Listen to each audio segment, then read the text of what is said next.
this title as Indigenous Nanomaterials Basic Technologies Make in India Initiative. So, I come from ARCI, it is International Advanced Research Center for Powder Metallurgy and New Material, known as ARCI, with a mandate of translating technology research, laboratory research into technology and finally going to industrial application. So, when you talk about going laboratory research from there to technology, always very tough job, and then we don't like to do much because there is a valley of death there. Why we call valley of death is when we take the research concepts, what we do at the lab, when you want to take it to the innovation, this is called invention, when you file a patent or when you publish a paper, and go to the innovation, where you see the Make in India, where you need a huge scale up of the materials and which are cost effective, environmental friendly, worker friendly, and the product should be sellable. So all these things are not so easy, that's why we call it valley of death. And then if you cross that one, most of the Japanese and Chinese now, they try to do that one, so that once you end up there and you have all the economy moving up because of you become the entrepreneur and a big industry.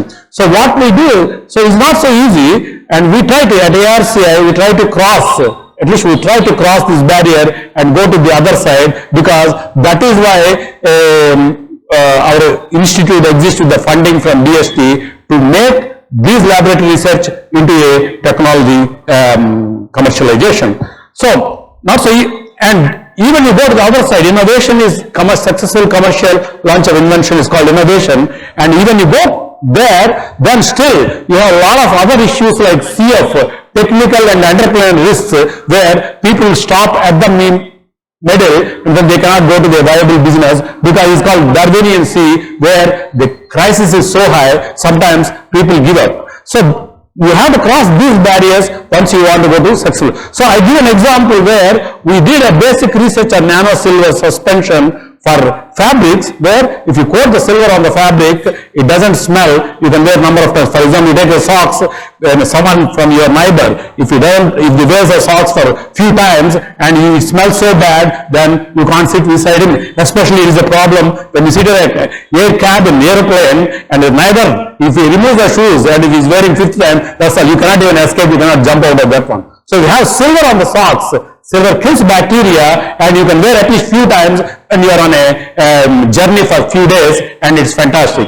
And especially for medical textiles and so on. So we have developed at laboratory space, what you can see here, this side, this corner, and we went up to the innovation where we scaled it up to several tens of liters, and then it is padded on the fabric, and actual test was done, and a lot of money was spent for that part. And we gave exclusive license, global exclusive license to that company. It's a Bengaluru-based Indian company. Now, from there, they spent a lot of money to make this material following the standards, international standards, if they want to do the global market. And they spent a lot of money, and finally, end of 5 years after this invention, the products were available in market. Today, if you go to Color Plus or Wrangler, a lot of places, you can see this product labeled with nano silver N9. So that is the success story once you want to go from laboratory level to the next level, and for which Professor Sood just now told that this is the Technology Day National Award we got 2016, sharing with IIT Delhi and our company Resil Chemicals Limited. So we didn't stop there, because the textile company have trust on us. They say that let us move to another product. The another product is called self-cleaning photocatalytic textiles, where is a silver. Silver only, it works when the bacteria is there. But if you have a fabric that have to undergo cleaning without actually putting in washing machine, that's fantastic.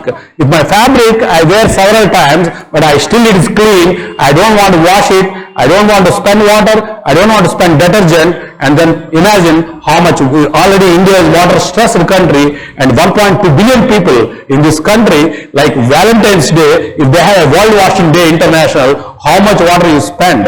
And especially students, you see, you don't want to wash, you want to wear a number of times. Of course, when you wear jeans, you are saving environment because you don't wash many times.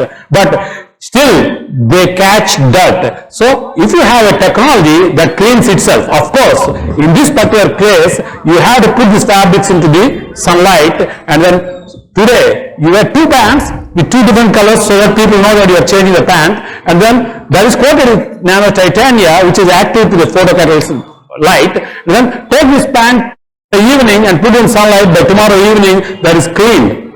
Then the second one, and then you keep changing.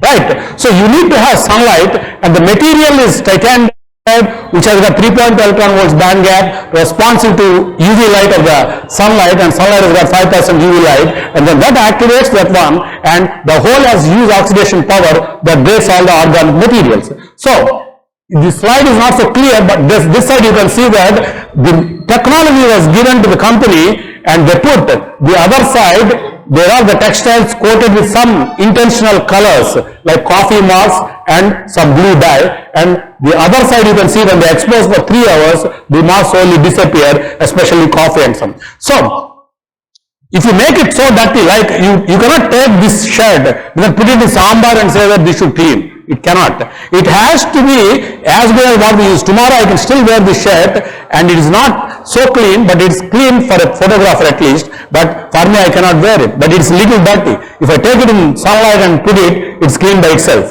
but not so like a worker's one, very dirty one, it cannot.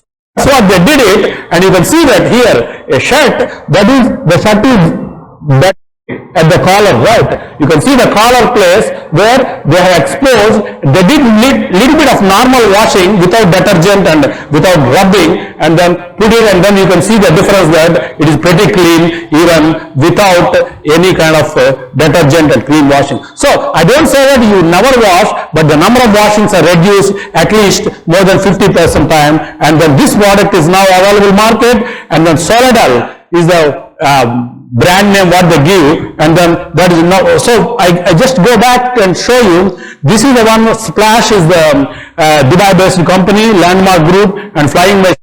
You walk into the jean shop and then ask Sunwash jeans pant. You can buy 2,500 rupees the pant, and it is only 200 rupees more than what is the regular jeans pant cost. And then you can wear it and then just go ahead. So more and more coming because as the technology is proven viable.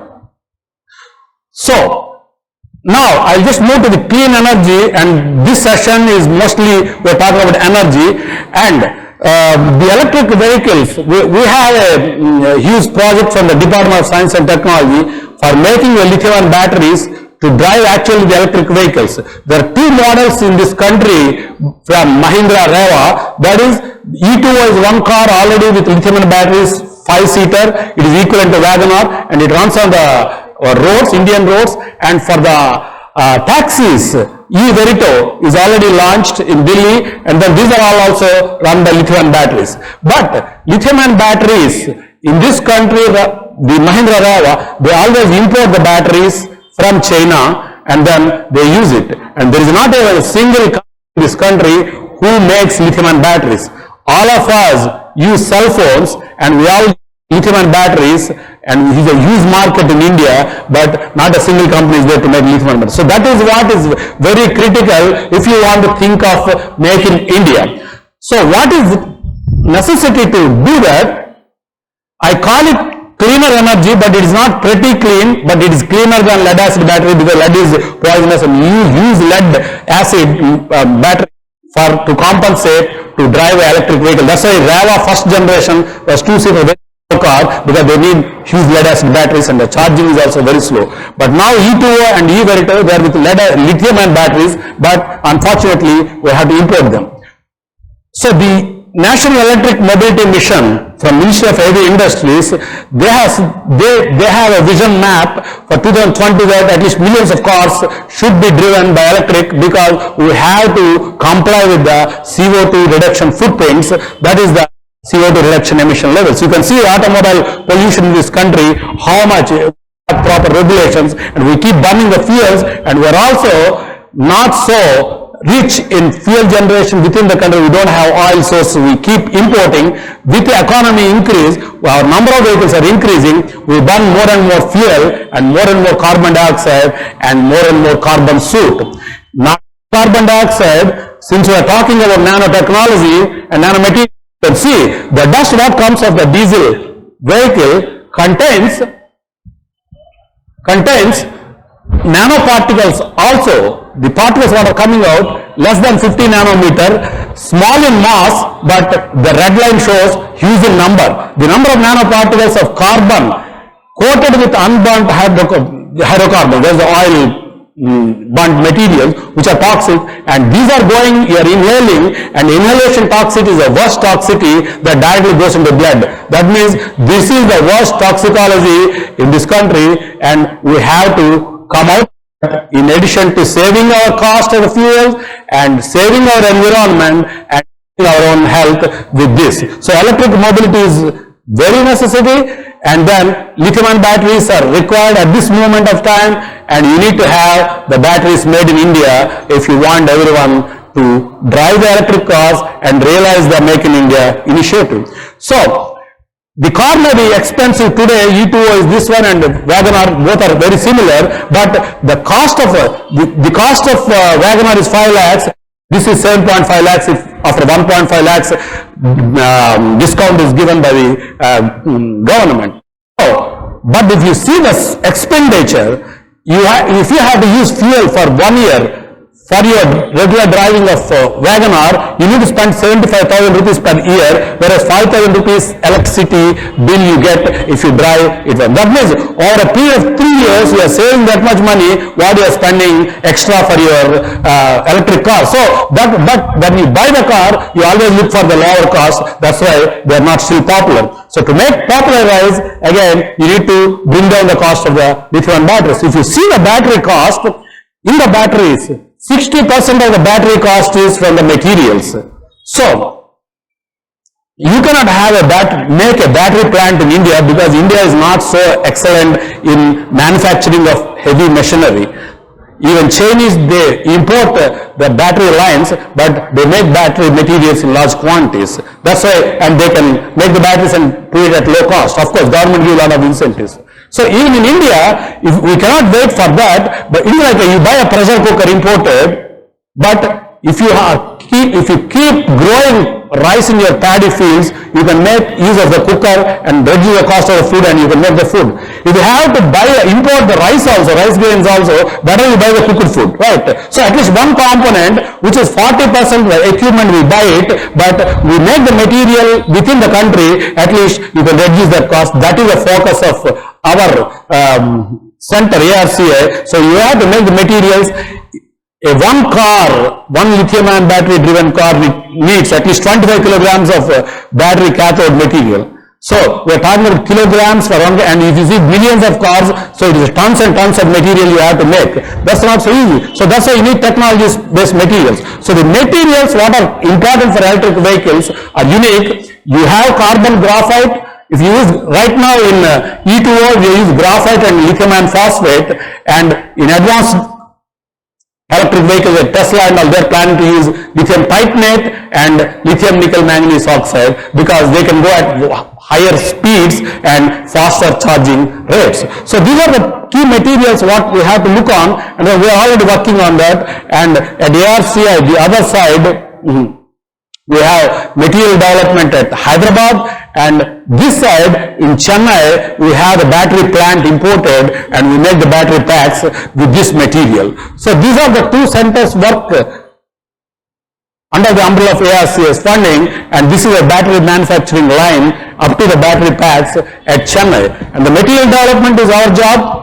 So we make the material and demonstrate whether we can make the batteries on par with imported materials. So what we do here, one of the examples I said lithium iron phosphate, which is used in E2O, that is imported from China by the Mahindra Reva, and we make the material in large quantity. You can see kilogram quantities of the materials what we make, and we showcase, it's not very clear, we showcase the red, blue and green with compared with the different kinds of materials what are imported. The green is Chinese and the blue is Japanese and the red one is ours. So we are very close to the blue one, that is Japanese, and then much better than the Chinese what is being used in Mahindra Reva. So we already made some batteries with this material and showcased that even at the kilograms level it works very well. And then NanoMaterials lithium titanate, which is the new generation material for the high speed cars,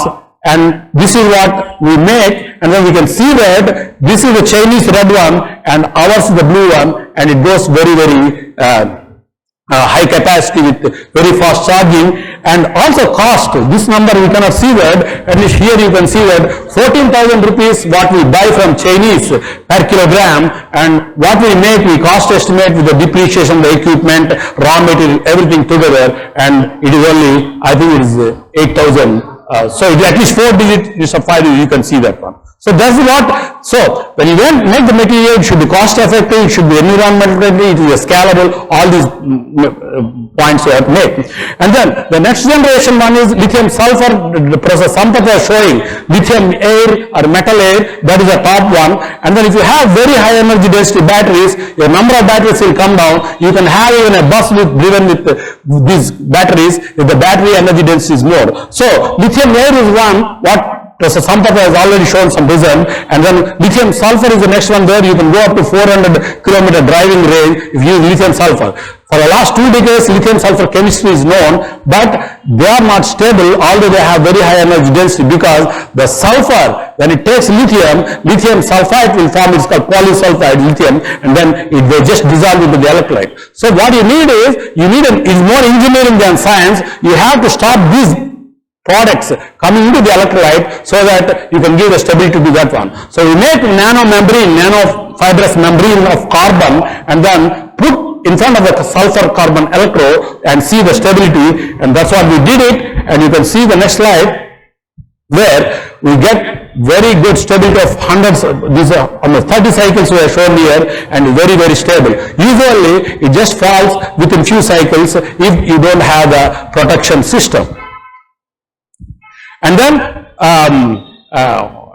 Professor Ode was talking about the supercapacitors. He has shown very nice laboratory students making the supercapacitors. So this is what is very critical for the future generation of electric mobility, because the lithium batteries, although for next few 10 years, let us say, this becomes popular, but lithium sources are very, very lean.